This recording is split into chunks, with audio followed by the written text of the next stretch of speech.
Hi, and welcome to Finding Your Way Through Therapy. The goal of this podcast is to demystify therapy, what can happen in therapy, and the wide array of conversations you can have in and about therapy. Through personal experiences, guests will talk about therapy, their experiences with it, and how psychology and therapy are present in many places in their lives.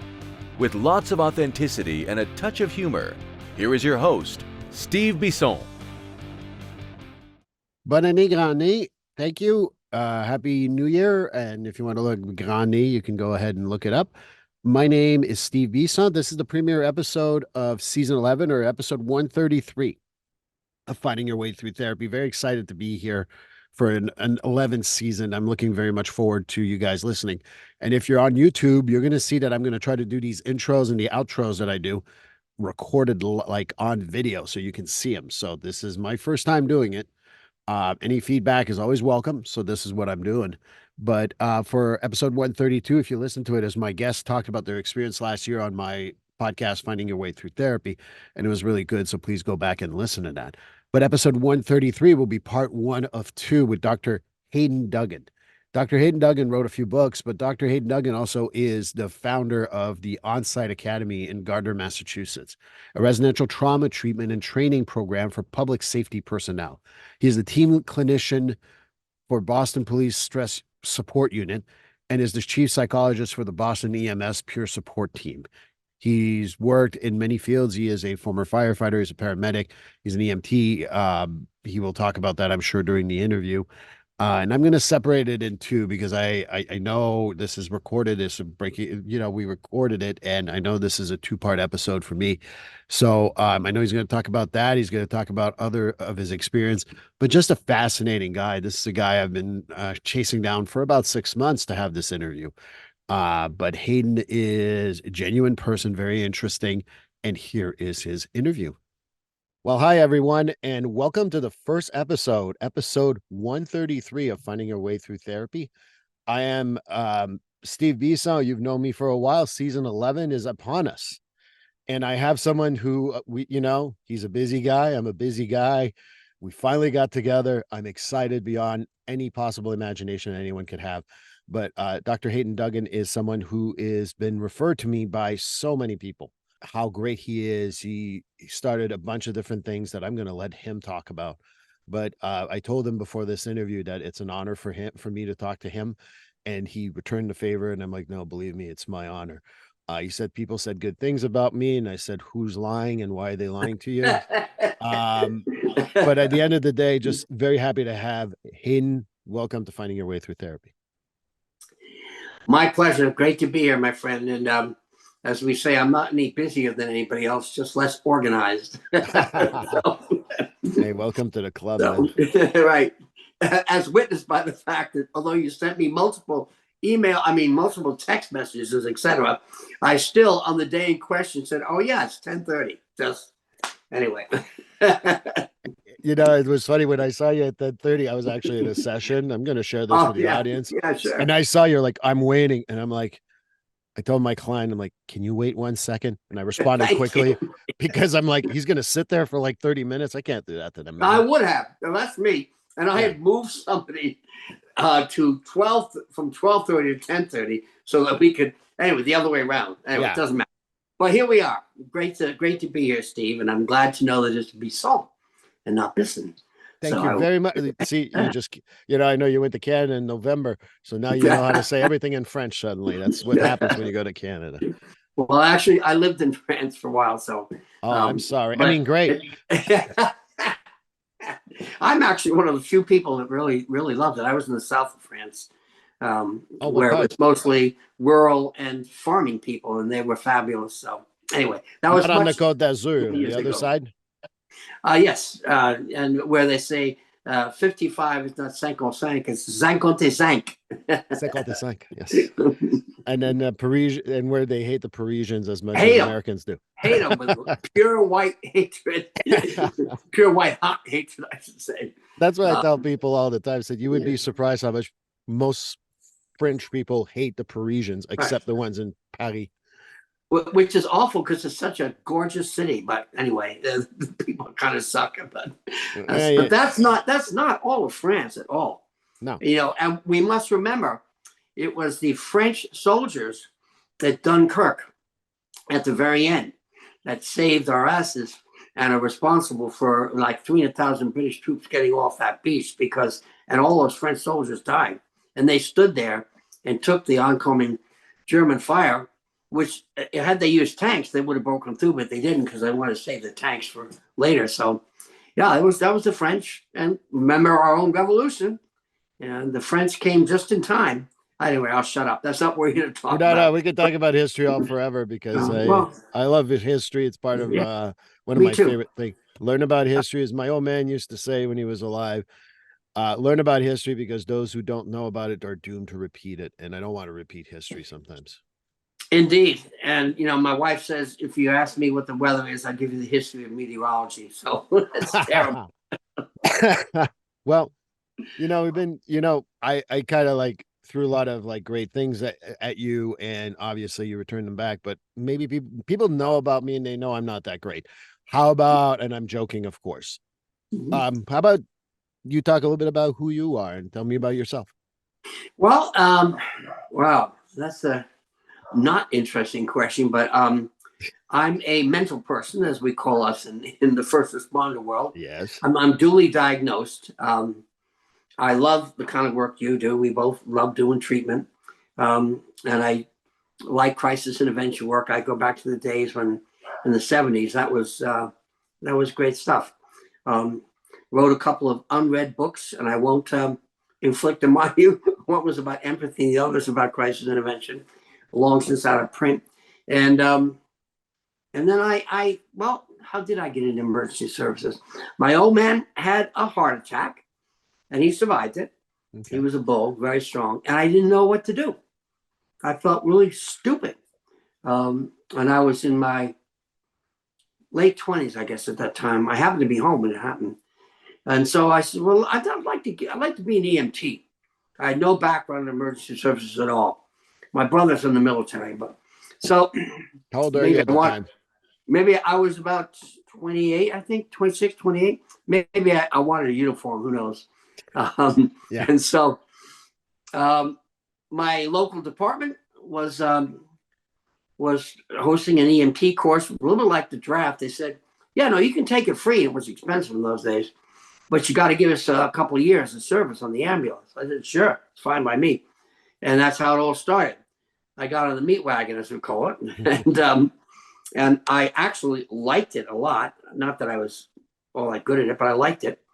And then, well, when you're there, you got to do the firefighter 1 deal. I said, oh, okay. So I didn't know anything about fires, nor did I want to.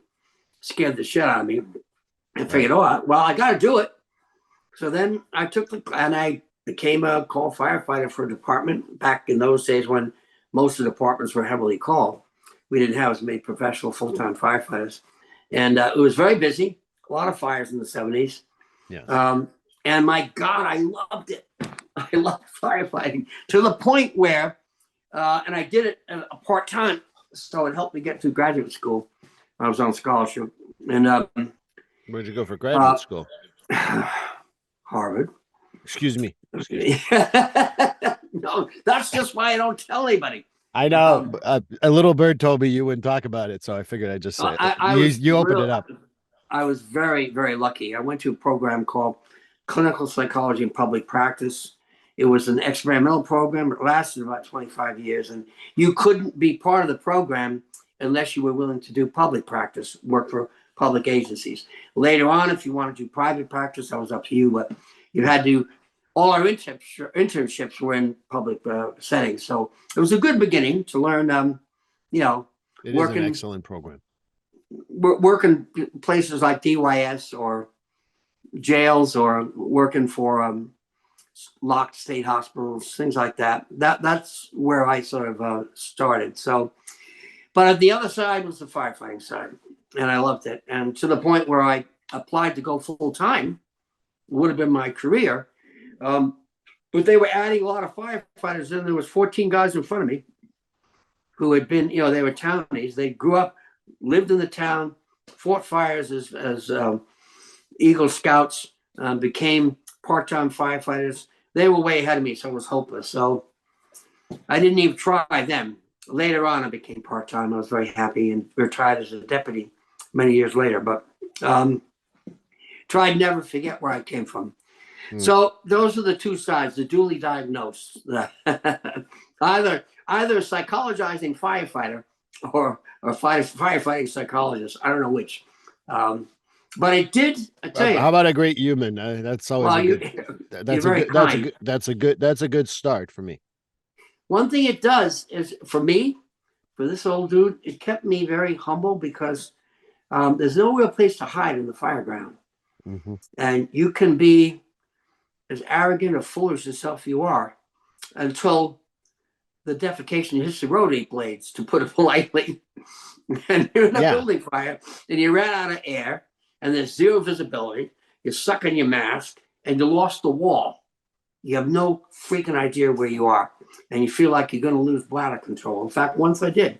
And then you realize, okay, this stuff is real and it can kill you. And so let's not get too, let's just stay right size. So when nature overwhelms you, I think that's a good experience. But anyway, I stayed in for almost 40 years on and off. Retired in a little small town, which I love, where I live here now, and was a part-time deputy. Although when you're on, when you have that standing, you're always on call because you're always listening with a third ear to hear, did the bus get out of the barn, the ambulance, or who was on engine 2, and etc. I better get going because that's not the crew we want for that. So my family just put up with all of it. And everybody in emergency services knows the missed Thanksgivings, the running out the door on Christmas Eve, your kid's birthday party. Oh, dad's gone. Children of first responders, let alone spouses, really are a different breed themselves in terms of resilience, in terms of just getting used to, dad loves to do this or mom loves to do this. They're nuts, but it's the way it is. I always remember one thing too, and it wasn't fighting the fire, it was CISM. The night of the Worcester cold storage fire, my chief came by and said, get in. To me and my wife, we're going. And we got there at about 8 o'clock. The fire had started at 6:13. And by the time we got there, all 6 firefighters were declared lost. And that was a night that I'll never forget. And we did all death notifications with Kathy Minahan and my wife, who had lost her husband in a Charlestown warehouse fire, ladder 15, over 20 years ago. So a sidebar is that after the cold storage fire, Valerie and Kathy started a group for spouses who lost a loved one in the line of duty called the Wings Group, Widows in Need of Grief Services. But that night, we were so stressed, I guess, or so shocked that when we came back at 4 a.m. And we went back and spent the next 8 days there in the tent, we drove right past our driveway. They talk about when you're having a real post-trauma symptom, perceptual distortions, which I'd never really experienced, even in the size of things. And they also talked about déjà vu and jamais vu. In French, that I'm referring to something I think I've already seen, but I actually haven't. I've never been there. But jamais vu is also being in a place I should know. It's familiar, but I don't even recognize it. There's 31 chemicals in the stress response, and they are powerful, and they can have effects on cognition. It was 4 a.m. We're driving down a dirt road in Hubbardston, and I drove right past my own driveway. And my wife looked at me, I looked at her, I said, where are we? She said, I don't know where you are, but we just passed our own driveway. That was a powerful, very powerful night. So you kind of stay right size in those things. And I don't know how I got off on that. Let me shut up. No, we were talking about different things in your career, and retiring and all that. And I think that for me, Worcester, Massachusetts, December 3rd, 1999 will be etched in Right. stone in my head, and the Worcester 6 is something that's very near and dear to me because I was watching TV. I was working in a group home that day. Oh, and we've had similar experiences. Yep. and remember, like, as a, when I came into this field, I wanted to work with kids. I end up in a developmental disabled home with people who have Prader-Willi. And I'm watching this and I'm like, now I have this intense urge to go and help mentally, Yeah. not physically, because I don't have Right. that capacity Right. for people with first responders. So when people ask where you fall, how did you fall in this job? I say, ask backwards. It's not even what I wanted. Yes. And for me, it's realizing that things that really hit you are just those things that you got to remember. So I don't know if that was like the oh my God, this is what my calling is, so to speak, but it was Yeah. certainly an acorn that was planted in my head, because all I can do is think about what are the other like I knew the other towns went there, but I can't imagine being in the city of Worcester, a firefighter, knowing your 6 brothers are in there. And yeah, Yes. I can't imagine. We've had a very close relationship with Worcester Fire for years, for that reason. And a guy named Spike Wallace, who's since passed away, but he was an amazing guy. He was a Vietnam vet who was wounded, and he was on Cambridge Rescue. A very smart, intelligent, just great guy. One of the founders of critical incident stress management in the Commonwealth. He and I were in the tent right at the bottom of the building. So they'd stretched yellow tape that when you came off the deck, every one of these places has a name for it. Worcester was the deck, and in New York it was the pile, and Right. Oklahoma City was the pit. And when you come off these things on the job, I don't mean as doing the stress work, there's usually a place where you go for like RAC center, rehabilitation center. So that was ours in a tent. And Spike was the person who kind of got us started in doing that kind of stuff at the cold storage fire. We were there all 8 days. And we've always had a close relationship with all those Worcester folks. However, I identify with what you did because that's how I started. I started working after I got my degree. I started working for DYS, started working group homes, ended up working for the retarded. And then I ended up ending a first marriage after 13 years. It had its shelf life. We went separate ways. We're still very cordial today, thank God. And we co-parented our kids. But at that time, I went into therapy because I felt like I was a mess. Plus, I was drinking a lot. That's how I dealt with my stress. Now, here's another dual diagnosis you were talking about. That's true. And I think this was when I was 36. How I got into it is interesting. I had a supervisor at Children's Hospital where I did my postdoc, who was great. And she said, listen, hey, you got to learn how to give the Rorschach. And I said, okay, it's my least favorite instrument. But so I had to take it in order to give it. And one of the cards. And I'm going to stop for a second. Rorschach is an interpretive test where it's ink blocks, for those who don't know what it is. It's a very much interpretive, unfortunately not very reliable or valid Correct. testing.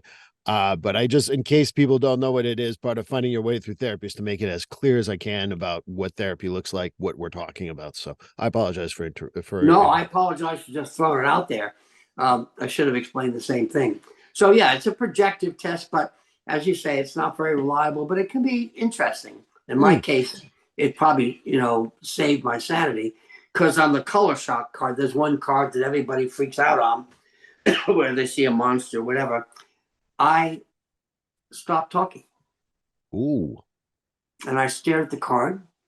That's not interpretive, by the way. That the Rorschach, I think, is interpretive, but when you see people's reaction to it, that's something you can visibly observe. And I think there's psychological value in that. You're not kidding. And I went someplace else and I got the lit syndrome, lump in throat. Whoa. And I'm looking at this card. The room got very silent, still started to spin a little bit. She was very kind and very nice to me. She said, Hayden, I think you need to see somebody. So she got me to a fabulous shrink. I loved him because he swore. He was a combat vet. He was although he was the director of outpatient psychiatry at McLean, just a down-to-earth guy. Right. Really made me feel cared about. And I'm saying all this because I was not doing any treatment myself yet. I was still working for state agencies. And I was doing 90 hours a week. And what do you know? I got an ulcer. And of course, really? was in the midst of losing a marriage and was also drinking myself into oblivion, not knowing that I had an alcohol problem until my sponsor eventually said to me, Hayden, you might not think you're an alcoholic, but you'll do until one comes along. In the meantime, why don't you just start dealing with it? But anyway, physician heal thyself. So he said to me, the shrink said, you're working with the retarded. And I said, yeah, I'm going to link this to, CISM and understanding why incidents bother us. He said, why are you doing this to yourself? Are you at this many hours? You have an ulcer now, and you got 90 hours a week. What are you trying to make them all unretarded? And I looked at him. I said, Zenas, what are you talking about? He said, what connection do you have to this? And my God, it was like I just got hit with a 2x4. I had a younger sister who was retarded, and she died. And I was 8 years old when that happened, and I never got to live with her because in those days, the prevailing wisdom of a pediatrician was stick them in institutions. We wouldn't do that now. She died in an institution. And I guess that had a much deeper effect on me than I knew. So he worked with me many years, a wonderful guy. And eventually I got in the fire department, continued to be a psychologist, living in the town that I was in. We had a working fire, of which there were many in those days. Yes. And I just remember, Captain Copeland on the phone, on the radio, who was the brother of Don Copeland, who was a famous weather forecaster at that time. And Copey, as we called him, was very quiet. He was a tough guy, kind, but, if you got 3 words out of him, you were getting a lot. And I just remember I was not on duty. He tore past my house, lights and siren. I just heard him say on the radio very quietly, step on it, people trapped. That's all Copey had to say. So I dropped what I was doing. I was only a block from the fire station. So I got on engine 24 first, which I liked because I was the only one that could drive it because he had a double clutch on upshifts, and I really enjoyed it. Captain Belmont got in the seat next to me, a couple of firefighters. We arrived on scene, and I won't tell you the story of the fire, but it was ripping. We had fire blowing out under the eaves. Basically, what had happened, I'll be brief, was that a family was coming back from a skiing vacation. They drove all night. Dad went to work. It was about 7 o'clock in the morning. Mom got out of the car. It was February. There was ice. There was snow. And she's unpacking. And the daughter, little Kimberly, said, 12 years old, said, Mom, just going into the house. I'll be upstairs. Okay. Mom's unpacking. Literally, like 5 minutes later, the whole house erupts. What we forgot is that fire goes up and out. Yeah.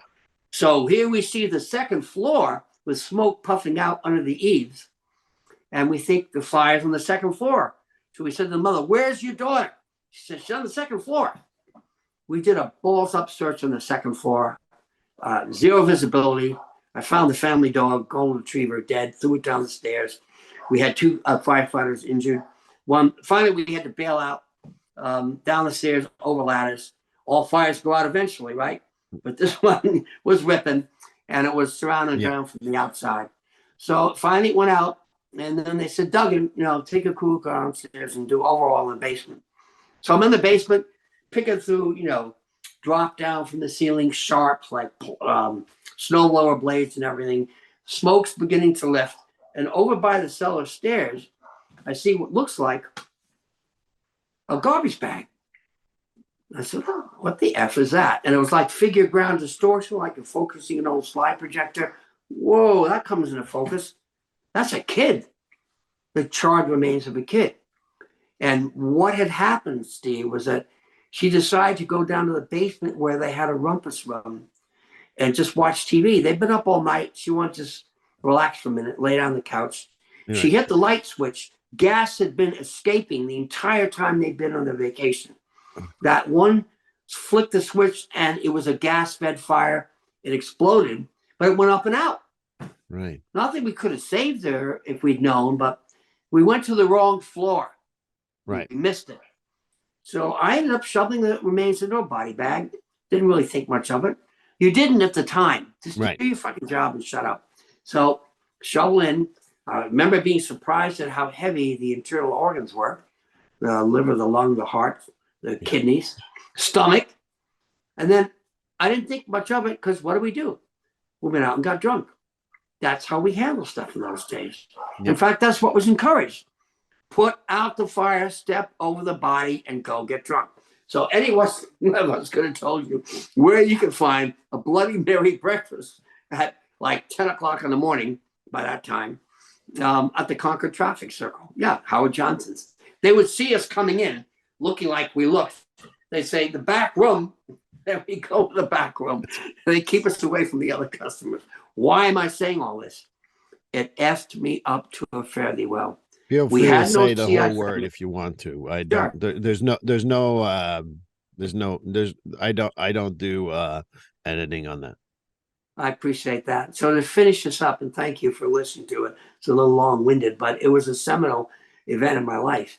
Right. That's why it's not long-winded if it's seminal in your life. But go ahead. It didn't work out too well. No. And I did have nightmares and flashbacks, as you would have expected, only because I was so up close and personal with her. I finally went into therapy, and I had to get sober because I was drinking myself into a stupor, trying to get rid of that stuff. And as they later teach you in the trauma work, alcohol is not only central nervous system depressant, but it does make flashbacks and nightmares more vivid. The colors are more vivid. Yeah. And it'll knock you out and put you to sleep, which is what I wanted because I couldn't sleep. But then you wake up 3 or 4 hours later, fitful, you're still in your BDUs, you got to shit, shower, shave, and get to roll call, get to work, 7 o'clock. And you go for years like that. No sleep, alcohol, up, down, adrenaline exhaustion, medicated, go to work. Over time, that doesn't work too good. And so what happened to me is about 8 years later, my department said to me, because by then I was doing some of this work. I had become a forensic doc. I was working for the courts and the jails. This is a long story, but I wasn't working with kids anymore, which had been my career for like 15 years, or the retarded. But for a job, it was the courts. Right. And it was a good job, and I enjoyed it.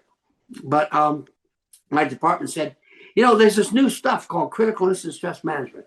And you ought to take a look at it, because if you do, we will send you folks to be helped. And at that time, I happened to be the veterans agent in town. I was seeing vets free.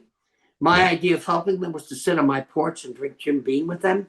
That was great. I thought I was great. They loved coming to my house.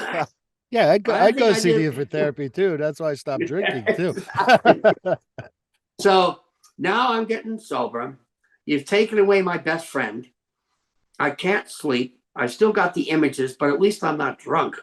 And there's no odor of alcohol in the courts.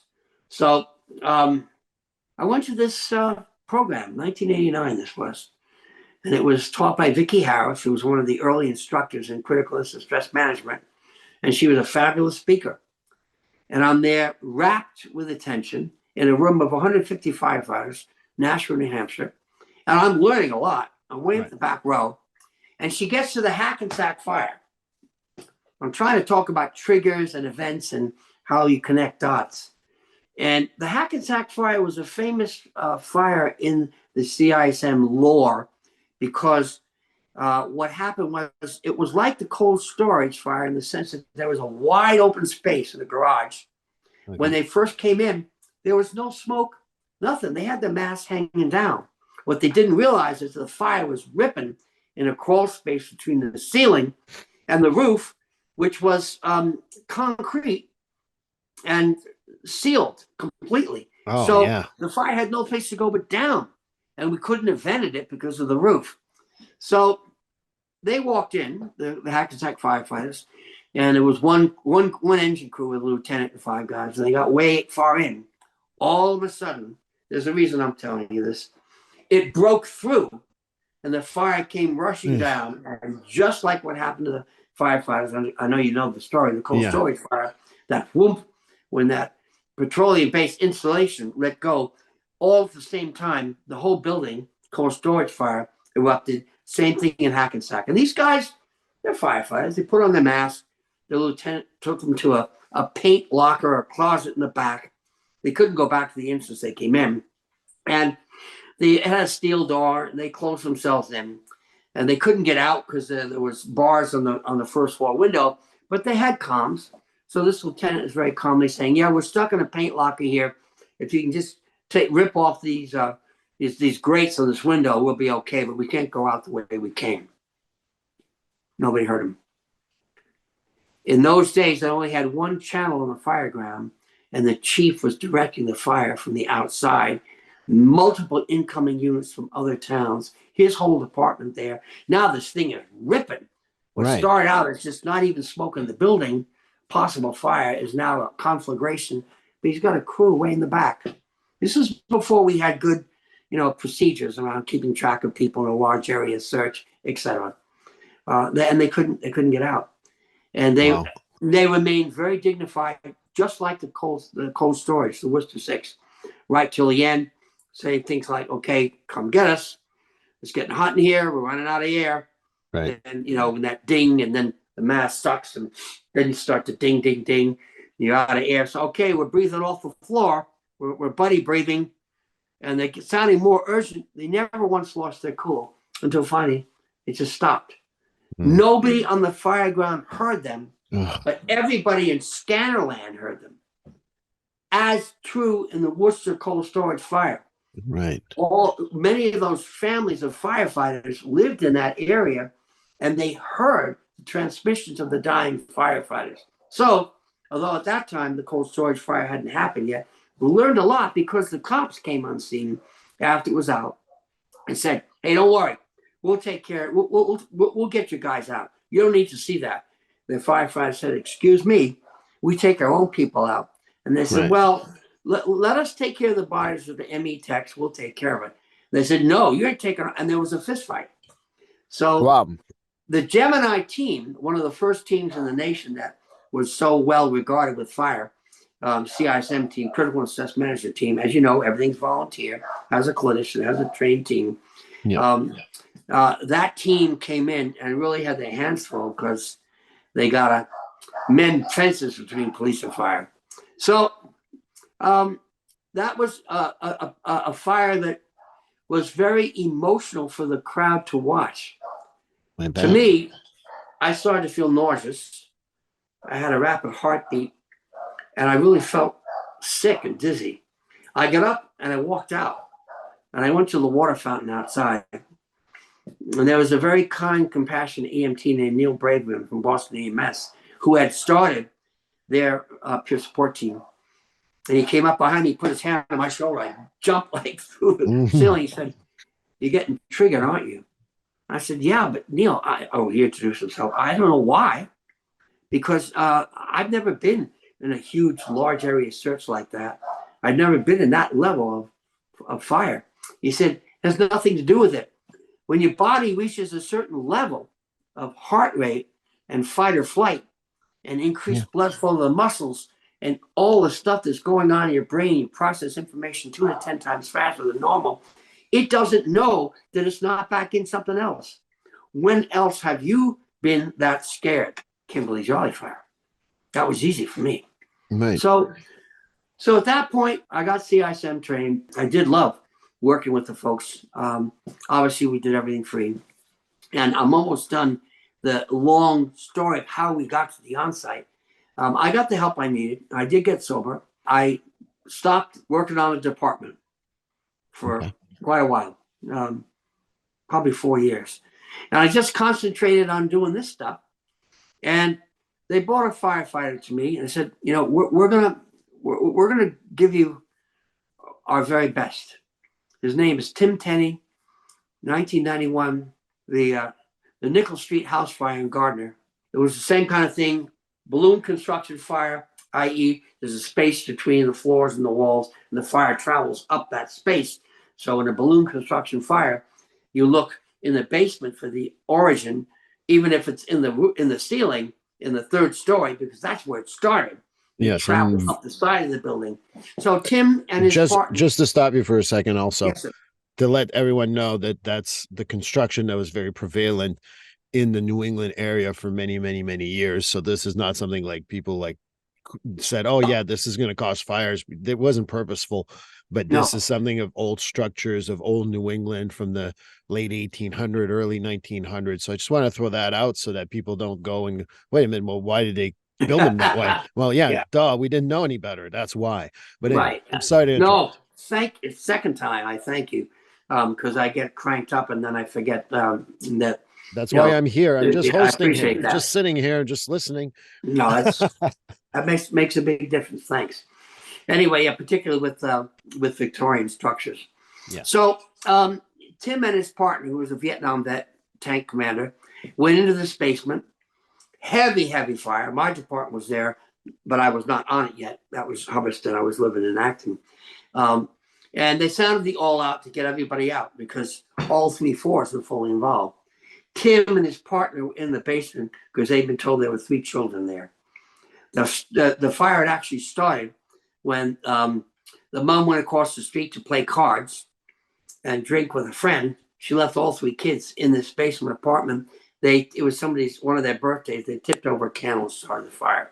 Anyway, I think the baby was about 6 months old. The kids were 2 and 4, very little.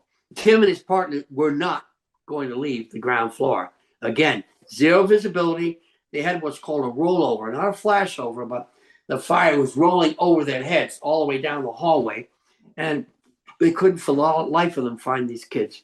To this day, Tim, who's still the chairman of our board 30 years later, will tell you that he swears that he couldn't possibly have heard this. Over the noise of steam, windows breaking, diesel engines, pumps cranking up, people talking, yelling through their masks, all the sounds of fire combat.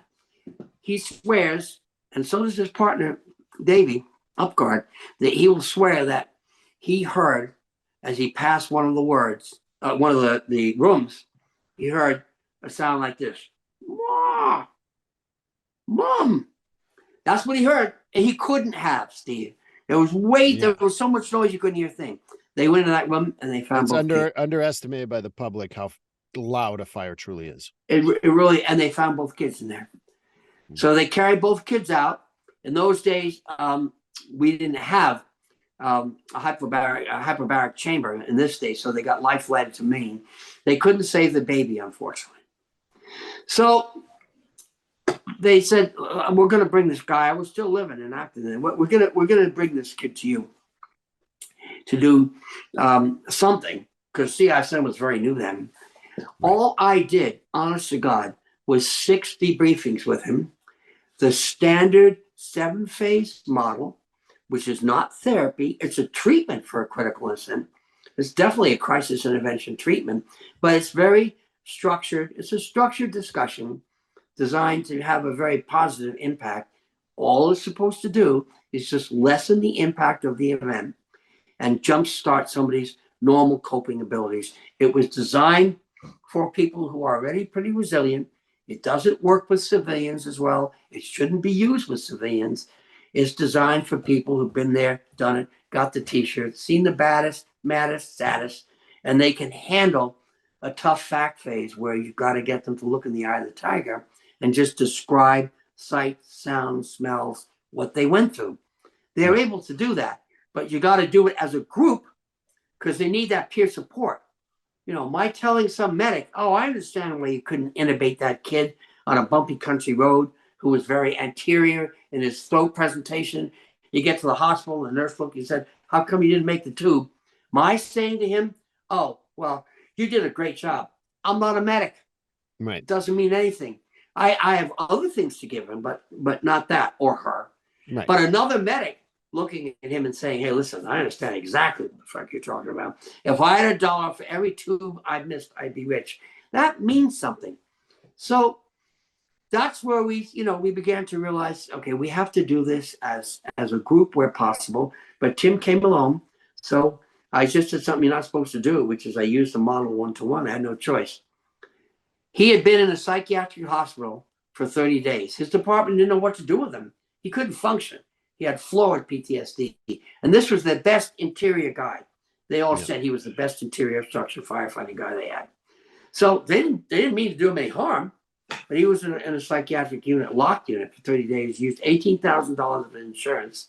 He came back out and he still couldn't function because they didn't address the trauma. You know, being very well trauma informed, it's different from regular ongoing psychotherapy, which is fine for something else, but not for losing 2 kids in a house fire. All we did, every time we start to talk, Steve, you get a blinding headache.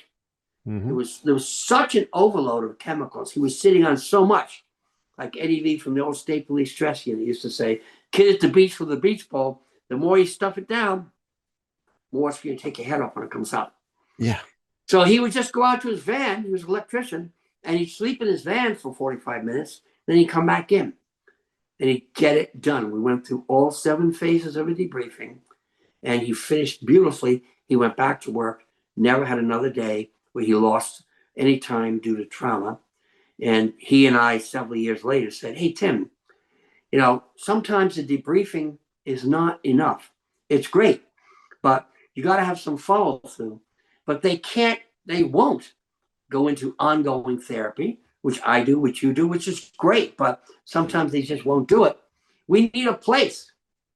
We have halfway houses for recovering addicts. We've got halfway houses for the retarded. We've got halfway houses, pre-release centers for prisoners. Yeah. What the F?